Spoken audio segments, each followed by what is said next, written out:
My motherly aunt wants me to give up my unborn baby girl to my infertile cousin.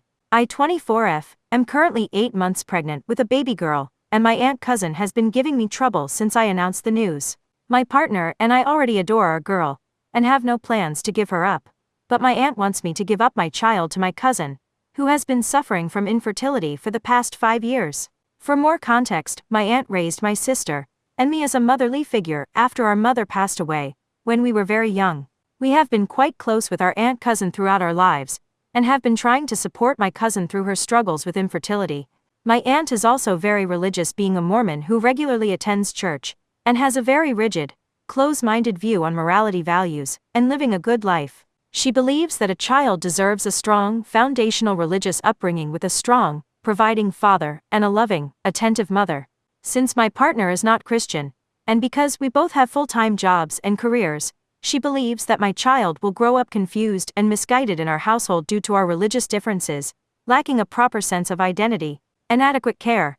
She says she fears that our child's well-being will not be put first in such an environment and that our kid could likely go down a dark, immoral path. According to her, my cousin, who works part-time from home, and her husband are way better able to provide my child with a loving home with good values and religion. I have both my aunt and cousin blocked on most forms of communication, and I have moved to a new home, where they do not know the address. My partner and I also got married in a private ceremony, so they won't have control over my medical decisions. Out of the two, my aunt has been more aggressive towards me, and even showed up at my old apartment one day to scream and argue with me about the situation.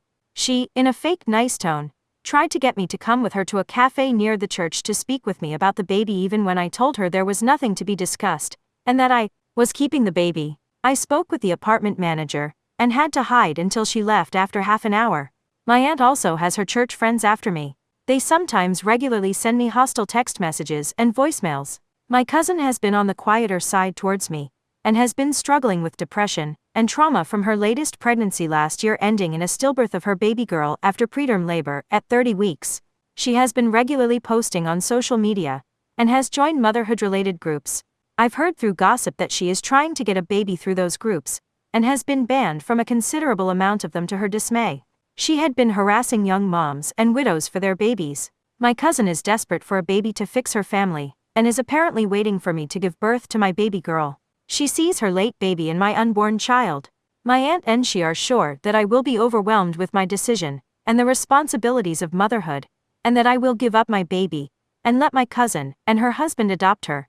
My aunt says that giving my baby to my cousin shouldn't be as hard, because we are family, and that I could have a baby later on, as I am still young, and have plans to attend grad school after working for a while.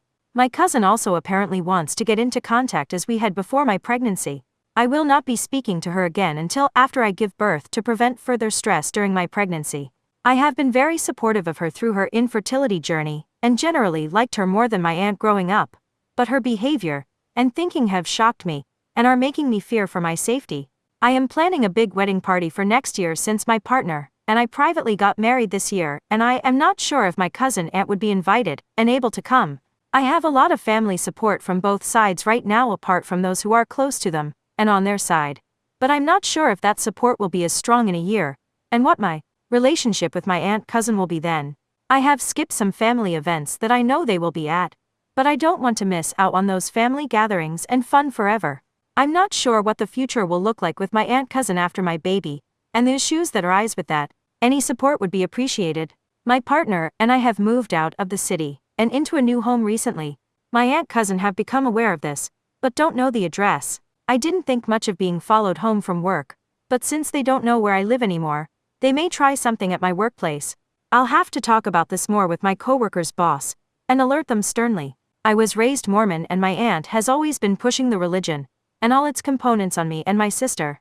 Now we are both not very religious and do not regularly attend church. I still believe in Jesus, but I am not near what my aunt is and wants me to be in religion.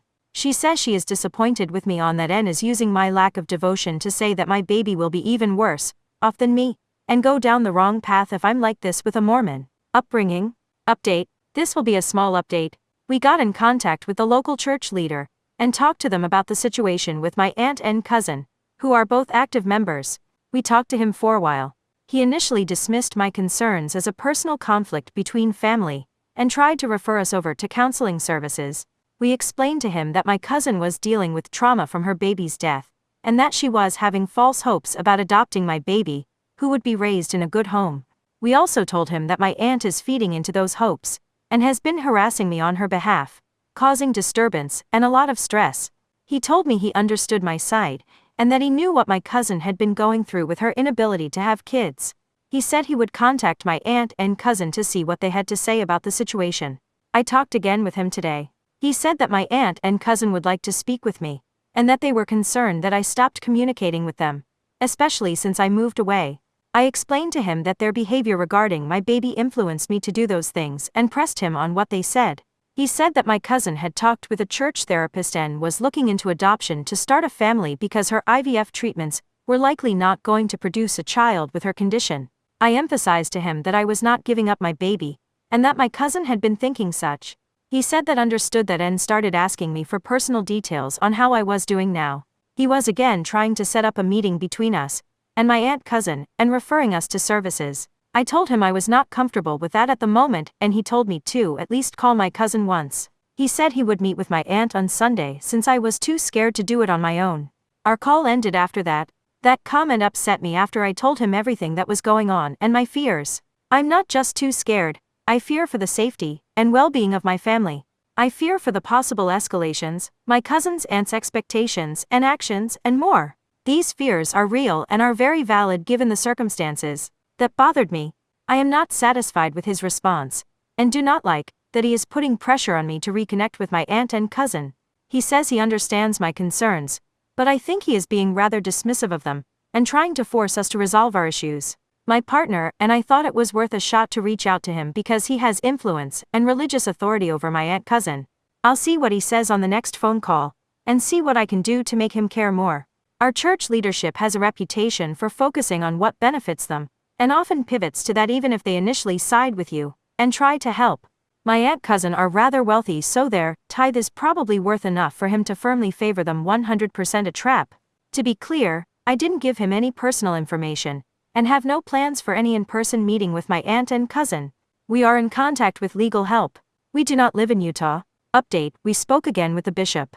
He said that there isn't much he can personally do to resolve the situation within his capacity, between me and my aunt cousin other than refer to counseling services. I asked him if he did meet with my aunt and he said he did.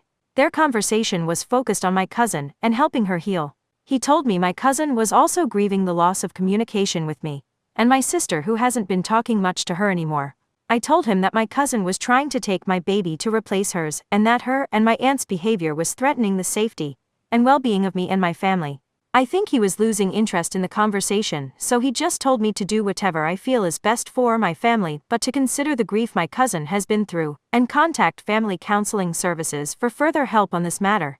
Me and my partner sent him an email afterwards with a copy to our lawyer to close off communication.